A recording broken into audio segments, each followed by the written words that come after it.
Welcome back to the Backyard Homesteader. We had some break in the weather, and so it's going to be raining the next 2 days.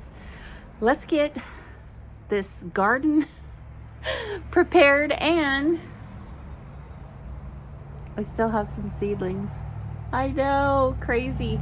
But you know what? I figured out it's not too late. So let's get the beds ready, and then we'll get some of these old starts in the ground. It's a perfect time. It's gonna rain. They're gonna get all that goodness. Come on, let's go.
Okay, I think I got the majority of everything done today. I got sprinkled on a little bit, but got all the tomatoes out. And yeah, if I can sneak in the time down there, I'm going to pot up all the remaining starts. Maybe. This might carry over another day. We'll see. Because it's supposed to rain really hard tomorrow and the next day. I really got to get this done, but I'm a little tired. Stand by. We'll be back. Okay, I got about 6 or 7, I want to say, of starts, the ones that were the most hopeful. It's starting to sprinkle, but I wanted to show you guys real quick. Let me turn this camera around. Okay, here we go. So I planted 2 broccolis in here. It's really dark, but I just wanted to show you it's getting ready. It's sprinkling. And 2 of something, no, 3 of something over here. One here, little itty bitty one there. You probably can't see. Right here, and right here. And then 1 over here, because I think this is, I want to say this might be cabbage. And then 1 here, 1 here. Oh my gosh, it's sprinkling on my camera. I gotta hurry up. Keeps telling me, you need more light. 1 there, 1 there. Ooh, 1 here. I know you can't see. And then 1 little guy right there. Oh. Okay, so it's sprinkling. I had to get under cover, but it's getting on my glasses and I'm filthy. I don't know if you can see, I've got dirt all over me. I'm gonna call it a day, but it's done. It's done, yay! So my shallots are coming up now too. They weren't 2 days ago, and we're gonna have a big rainstorm. So I'm probably gonna work on possibly, I've got my sweet potato splits. I want to talk to you about those. I'm gonna get that going, and planting my garden planter. I'm tired. I can't see now. I've got drops on my eyes. I'll see you later. Mwah! Until next time. Bye. Okay guys, sneak peek. Look at all the progress I made today. Just got a little tiny bit at the very end. Oh my goodness.